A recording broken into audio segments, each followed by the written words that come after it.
2024 లేదా 25లో డిగ్రీ లేదా బీటెక్ చదివారా? సాఫ్ట్వేర్ జాబ్ కోసం ఎదురు చూస్తున్నారా? అయితే కోడ్ జ్ఞాన్ 100 డేస్ కోర్సులో చేరండి, జాబ్ సాధించండి. నమస్కారం అమ్మ గారు. నమస్తే అమ్మా. శని వక్రించడం అంటే ఏంటి? అండ్ అలాగే ఈ శని వక్రించే సమయం ఎంతకాలం వరకు ఉంటుంది? నక్షత్రాల వారీగా కనుక మనం చూస్తే దీని ప్రభావం అనేది ఏ విధంగా ఉంటుంది అమ్మ గారు? తప్పకుండా అండి. శని వక్రించడము మనం చాలా సందర్భాల్లో ఆల్రెడీ మనం మాట్లాడుకున్నామండి. శని వక్రించడము అంటే అసలు వక్రము అని అంటే ఏంటి అంటే రివర్స్ మోషన్లో గ్రహాలు రావడము అనేటువంటి భావనతో మనం మాట్లాడుతాం. కానీ నిజానికి ఖగోళంలో కానీ సౌర కుటుంబంలో కానీ ఏ గ్రహము వెనక్కి రావడం అనేటువంటిది మనకి కనబడదు. అది ఒక భ్రాంతి మాత్రమేనండి. గ్రహాలు ఎప్పుడైతే తమ తమ కక్షల్లో ప్రయాణం చేస్తూ ఉంటాయో వాటి యొక్క గమన శక్తి అనేటువంటిది కాస్త అటు ఇటు భిన్నమైన మార్పులకి గురి అవ్వడం మూలాన ముందు ఉన్నటువంటి గ్రహము ఫాస్ట్గా మూవ్ అవుతున్నప్పుడు వెనకాల ఉండేటువంటి గ్రహము ఆ స్లో మూవింగ్ అనేటువంటిది కానీ ఆ మార్పులు కానీ కనబడతాయి. దీన్నే వక్రము అని చెప్పి మనం పిలుస్తూ ఉంటాము. సో ఇక్కడ శని అనేటువంటి ఆయన వక్రించడం జరిగింది. ఎప్పటి నుంచి అంటే జనరల్గానే శని మార్చి 30వ తారీఖున ట్రాన్సిట్ అయ్యారండి, మొన్న జరిగినటువంటి మార్చి 30వ తారీఖున.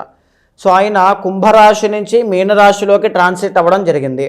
అయితే మళ్ళా జూలై 18వ తారీఖు సుమారుగా అక్కడి నుంచి కూడా శని వక్రించి 140 రోజుల పాటు సుమారుగా నవంబర్ 27వ తారీఖు వరకు ఆయన కుంభంలో ఉన్నప్పుడు ఎలాంటి ఫలితాలు ఇచ్చారో అలాంటి ఫలితాలు ఇచ్చే అవకాశాలు ఆయన ఇస్తూ ఉన్నారు. దీని మూలాన చాలా రాశులకి అంటే ఆల్మోస్ట్ అన్ని నక్షత్రాలకి అన్ని రాశులకి కూడా భిన్నమైనటువంటి ఫలితాలలో మార్పులు కనబడుతూ ఉన్నాయి. అండ్ రెండవది ఏంటంటే అమ్మా, శని అనేటువంటి ఆయన జనరల్లీ ఒక నిబద్ధతని, క్రమశిక్షణని, బాధ్యతని, ఇన్స్పిరేషన్, డిటర్మినేషన్ తర్వాత ప్రతిదీ కూడా యాస్పిరేషన్ కావచ్చు, ఒంటరిగా ఎదగడం, ఆ ఇండిపెండెంట్ నేచర్ కావచ్చు, కసి, పట్టుదల, కృషి ఇలాంటివన్నీ ఆయన ఇస్తారు. ఆయన బాలేకపోతే నిర్లక్ష్యం, సోమరితనం, బద్ధకం. అందుకే ఏలినాటి శని ప్రారంభం అయ్యాక ఈ శని దోషం ఉన్నటువంటి అష్టమ శని, అర్ధాష్టమ శని, కంటక శని ఇలాంటివి ఉన్నప్పుడు బద్ధకం చాలా పెరిగిపోతుందండి. నేను ఇంతకు ముందులో ఆలోచించలేకపోతున్నాను, ఇంతకు ముందులా పని చేయలేకపోతున్నాను, దీనికి కారణం ఏంటి అని అడుగుతూ ఉంటారు. ఎందుకంటే శని నెగిటివ్గా ఉన్నప్పుడు ఖచ్చితంగా మనలో చాలా చేంజెస్ ఇస్తారండి. మనమే ఎఫర్ట్స్ అనేటువంటి సరిగ్గా పెట్టలేం. అలాంటి ఆయన అనమాట శని. అయితే జనరల్గానే శనికి 3 దృష్టులు కలిగి ఉంటాయండి. 3వ స్థానం, 7వ స్థానం, 10వ స్థానము. శని ఎక్కడున్నా సరే ఈ 3 దృష్టులతో ఆయన ఉంటారు, ఆస్పెక్ట్స్ అనమాట.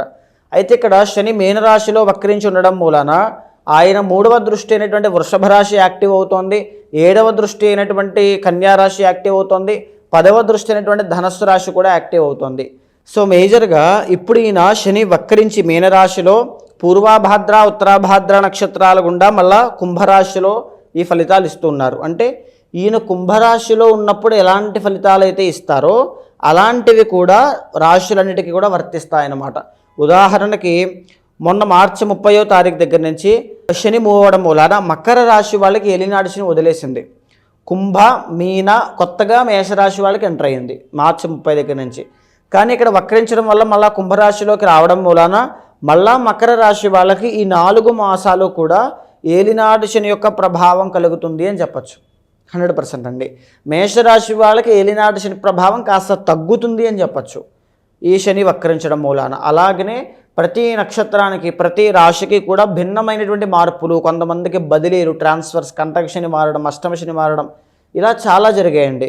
సో ఈ శని యొక్క మార్పును మనం గుర్తించి మన జీవితంలో మన లోటుపాట్లు తెలుసుకుని మన యొక్క జీవితంలో మనం తీసుకోవాల్సిన జాగ్రత్తలు తీసుకోవడం లేదా మన అలవాట్లు కొన్ని మార్చుకోవడం. అంటే ఈ శని అనేటువంటి ఆయన ఎప్పుడు కూడా మనం చేంజ్ అవ్వడానికి ఒక అవకాశాన్ని విసురుతారు. అది మనం సద్వినియోగం చేసుకుంటే ఎక్కడికో వెళ్తాం, దుర్వినియోగం చేసుకుంటే అధఃపాతాళానికి వెళ్ళిపోతాం. సో శని అనేటువంటి ఆయన అలాంటి ఆయన కాబట్టి ఒక్కొక్క నక్షత్రానికి సంబంధించింది ఎలా ఉంటుందో మనం చూద్దామమ్మా. ఉత్తరాషాఢ నక్షత్రం వారికి శని వక్రించడం వల్ల ఎలాంటి ప్రభావం ఉంటుంది? అండ్ దాంతోపాటు ఈ 4 నెలలు ఎవరైనా కూడా జాగ్రత్త పాటించాలి అంటే ఏ సందర్భాల్లో జాగ్రత్త పాటించాల్సిన అవసరం ఉందంటారు ఉమా గారు? తప్పకుండా అమ్మా. ఉత్తరాషాఢ నక్షత్రము 1వ పాదము ధనుస్సు రాశిలో సంచారం చేస్తూ ఉంటే 2, 3, 4 పాదములు మకర రాశిలో సంచారము అనేటువంటి జరుగుతుంది. సో ప్రధానంగా మనం చెప్పుకుంటూ వెళ్ళాలి అనుకుంటే రెండిటికి కూడా మనం చెప్పుకుంటూ వెళ్దామండి. 1వ పాదానికి ఎలా ఉంటుంది, రాశి భేదం అనేటువంటిది కలుగుతుంది కాబట్టి ఫస్ట్ ఉత్తరాషాఢ నక్షత్రం 1వ పాదానికి చూస్తే అండి వీళ్ళకి జరిగినటువంటి మార్చి 30వ తారీఖున శని ట్రాన్సిట్ అనేటువంటి జరిగిందమ్మా. 3వ స్థానంలోంచి శని 4వ స్థానమైనటువంటి మీనంలోకి ఎంటర్ అవ్వడం మూలాన అర్ధాష్టమ శని అనేటువంటిది వీళ్ళకి స్టార్ట్ అయింది. ఉత్తరాషాఢ ఒకటో పాదం వాళ్ళకి. దీనివల్ల ఎలాంటి ప్రభావాలు ఉంటాయి? హెల్త్ ఇష్యూస్ అండి. తర్వాత రెండవది కుటుంబంలో వచ్చేటువంటి చిక్కులు కావచ్చు. తర్వాత పనులన్నీ జాప్యం అవ్వడం, డిలే అవ్వడం, చాలా స్లోగా అవుతుంటాయి, చాలా ప్రొలాంగ్ అవుతుంటాయి, చికాకు పుడుతుంటుంది. అంటే ఎంత కష్టపడుతున్నాను ఏంటి అన్నీ అలాగే వెనక్కి వెళ్తున్నాయి అనే కోపం వస్తూ ఉంటుంది. ఇవన్నీ కూడా శని వేసే ట్రాప్. దీంతో పాటుగా బద్ధకం, నిర్లక్ష్యం పెరిగిపోతాయి. తెలియకుండా వాళ్ళకే డెవలప్ అయిపోతాయి. ఇది శని ఇచ్చేటువంటి ఎఫెక్ట్స్ అండి. అయితే ఇది 2.5 సంవత్సరాలు ఉంటుంది. కానీ ఇప్పుడు మనం మాట్లాడుకునే శని వక్రం జూలై 13 నుంచి 18 మధ్యలో 140 రోజుల పాటు వక్రించడం అనేటువంటిది కుంభరాశిలో శని యొక్క ఫలితాలు కూడా ఇస్తుంటారు. కాబట్టి అర్ధాష్టమ శని యొక్క ఫలితాలు మీకు తగ్గుతున్నాయని చెప్పచ్చు. అంటే మీకు ఇది గొప్ప సువర్ణ అవకాశం అండి. ఉత్తరాషాఢ 1వ పాదం వాళ్ళకి నవంబర్ 27 లోపు మీరు ఏదైతే బలంగా ఒక దాని మీద పని చేస్తూ కష్టపడుతున్నారో అది అయిపోతుంది. 100% అవుతుంది. మీరు బలంగా కష్టపడండి. ఎక్కడా కూడా ఎఫర్ట్స్ అనేవి తగ్గద్దు. ఆ రేంజ్లో కష్టపడాలి. అయితే శనికి 3 ఆస్పెక్ట్స్ ఉంటాయండి. 3, 7, 10. సో థర్డ్ ఆస్పెక్ట్ అయినటువంటి వృషభ రాశి వీళ్ళకి 6th హౌస్ అవ్వడం మూలాన ప్రధానంగా మీకు హెల్త్ ఇష్యూస్ ఉన్నట్లయితే ఆరోగ్యరీత్యా మీకు మంచి బెస్ట్ ట్రీట్మెంట్ దొరకడం, మంచి క్యూర్ అవ్వడం ఇవన్నీ ఉంటాయి. లేదా మీ అంతటి మీకే ఒక రియలైజేషన్ వచ్చి నేను ఎలాంటి ఆహార అలవాట్లు మార్చుకోవాలి, ఈ టైంలో నిద్ర లేవాలి, ఇలా ఉండాలి అనేటువంటి ఒక ఆలోచన పుడుతుందన్నమాట. అంటే మీలో చేంజెస్ రావాలి, వస్తాయి కూడా. శని ఇస్తారు ఈ టైంలో. ఆ చేంజ్ రావడమే చాలా గొప్ప విషయం అండి. మీ అంతటి మీకు రియలైజేషన్ రావడం చాలా గొప్ప విషయం. రెండవది అప్పుల బాధతో బాధపడేటువంటి ఉత్తరాషాఢ 1వ పాదం వాళ్ళకి ఉపశమనం కలుగుతుంది.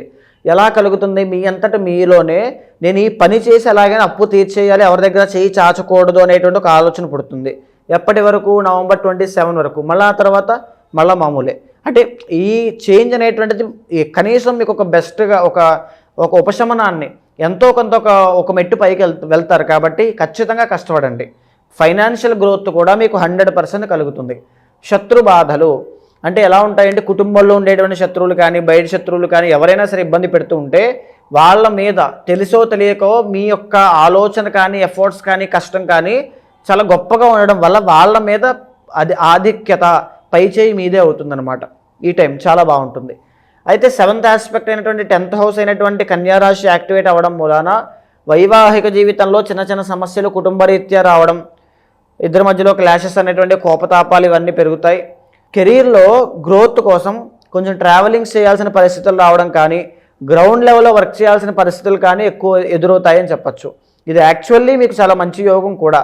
గ్రేట్ ఎఫర్ట్స్ పెడితేనే గ్రేట్ రిజల్ట్స్ వస్తాయి. ఆ గ్రేట్ ఎఫర్ట్స్ పెట్టాలి అనే రియలైజేషన్ తీసుకురావడానికి ఇప్పుడు శని వక్రించి మీకు మంచి చేస్తున్నారు. దీన్ని మీరు పాయింట్ బాగా గుర్తుపెట్టుకోండి. తరువాత 10th ఆస్పెక్ట్ అయినటువంటి ధనస్సు రాశి మీకు లగ్నం అవ్వడం, ఫస్ట్ హౌస్ అవ్వడం మూలాన హెల్త్ ఇష్యూస్ అండి.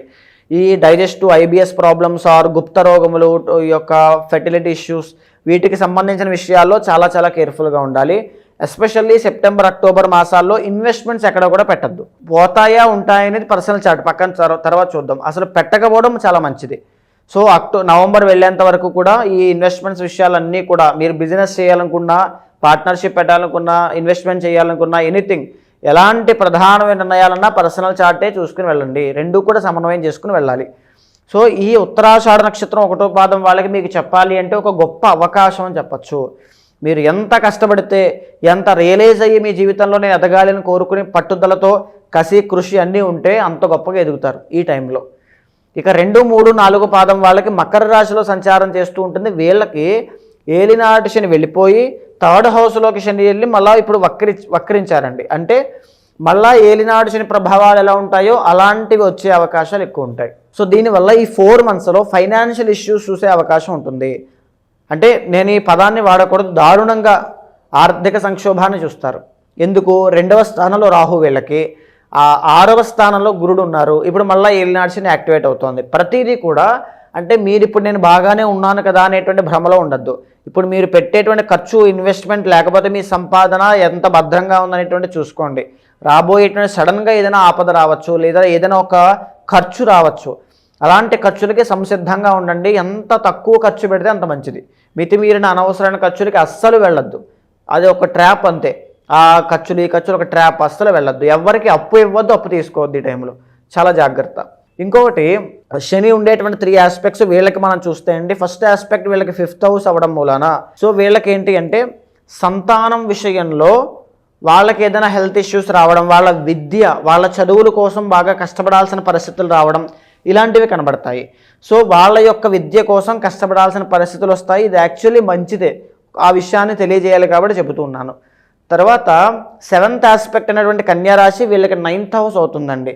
100% ఉద్యోగం లేని వాళ్ళకి ఉద్యోగం వస్తుంది, కానీ డబ్బులు సరిపోవు. జీతం అనుకున్న ఎక్స్పెక్టేషన్స్ వచ్చేటువంటి స్థాయిలో రాకపోవడం, జీతం పడకపోవడం, వచ్చిన డబ్బు వచ్చినట్టుగానే వెళ్ళిపోవడం ఇలాంటివి చూస్తారు. లేదా ఫారెన్ ట్రావెల్స్, ఫారెన్లోకి వెళ్ళి చదువుకోవడం, విద్యాపరంగా ఇందాక మనం చెప్పుకున్నాం కదా, ఫారెన్ వెళ్ళి చదువుకోవడం, హయ్యర్ స్టడీస్ కోసం వెళ్ళడం, టూర్స్ అండ్ ట్రావెల్స్, ఈ ట్రావెలింగ్ ఇవన్నీ కూడా చాలా బాగుంటాయి. సో ఇక్కడ ఏంటి అంటే ఫైనాన్షియల్ అండ్ విద్యాపరంగా కాస్త జాగ్రత్తగా ఉండండి. తర్వాత 10th ఆస్పెక్ట్ అయినటువంటి ధనుస్సు రాశి మీకు 12th హౌస్ అవ్వడం మూలాన కెరీర్లో ఎనీథింగ్ అండి, ఈ నవంబర్ 27 లోపు జాబ్ అయినా ఇబ్బంది అవ్వచ్చు. అంటే పోవడము అనేటువంటి మాట మాట్లాడితే మళ్ళీ మీరు డిసప్పాయింట్ అవుతారు. ఆ డిసప్పాయింట్ అవ్వద్దు, నెగిటివ్గా ఉండద్దు, జాగ్రత్త కోసం చెబుతూ ఉన్నాను.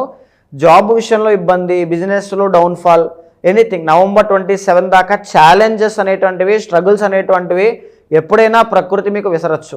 మీరు సంసిద్ధంగా ఉండి ధైర్యంగా ఎదుర్కోండి, ఏమీ పర్వాలేదు.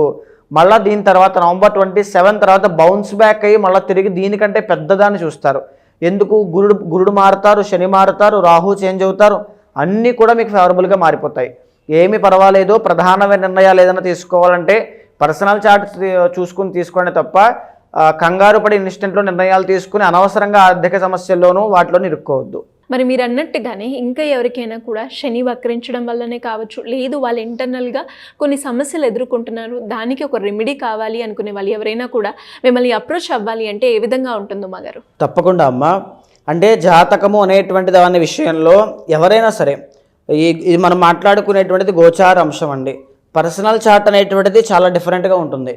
అంటే మనం చాలా విషయాలు దాంట్లో మాట్లాడుకోవచ్చు. మీరు ఎలాంటి జాబ్లోకి వెళ్తే చాలా బాగుంటారు, ఏ ఆస్పెక్ట్స్లో బిజినెస్ పెడితే బాగుంటుంది, పార్ట్నర్షిప్పా కాదా, ఏ హెల్త్ ఇష్యూస్ విషయంలో జాగ్రత్తగా ఉండాలి, ఏ పీరియడ్ ఆఫ్ టైంలో యాక్సిడెంట్స్ విషయంలో జాగ్రత్తగా ఉండాలి, ఒకవేళ ఉంటే ఆయుష్ ఎంత ఉంటుంది, మెరిటల్ లైఫ్ ఎలా ఉంటుంది, ఎవ్రీథింగ్ అన్నీ కూడా ఒక సజెషన్ అంటే ఒక గైడెన్స్లో వెళ్తున్నప్పుడైతే చాలా అద్భుతమైనటువంటి నిర్ణయాలు మనం తీసుకోగలుగుతామండి. కన్ఫ్యూజన్లో, డైలమాలో చాలామంది ఉంటూ చేయాలా వద్దా, ఉండాలా, కలిసి ఉండాలా, విడిపోవాలా, చాలా కన్ఫ్యూజన్స్ ఉంటాయండి. ఎవ్రీథింగ్ అలాంటి వాళ్ళు ఎవరైనా ఉంటే ఖచ్చితంగా మీ జాతకం తీసుకురండి, నేను మీ వెనకాల ఉంటాను. ఖచ్చితంగా మీకు అలాంటి వాళ్ళు ఉంటే మీకు కింద కనిపించే నెంబర్కి కాల్ చేస్తే మా వాళ్ళు మీకు పూర్తి వివరాలు అందిస్తారు. మీతో మాట్లాడి మీ జాతకాన్ని చూసిన తర్వాత మీ పర్సనల్ చార్ట్ని, గోచారాన్ని సమన్వయం చేస్తూ ఏదైనా దోషాలుంటే నేనే మీకు శాంతి పరిహారములన్నీ ఆచరింపచేసి భగవత్ అనుగ్రహం కలిగేలా చేస్తాను. థ్యాంక్ యూ మా గారు, థ్యాంక్ యూ సో మచ్. నమస్తే అమ్మా.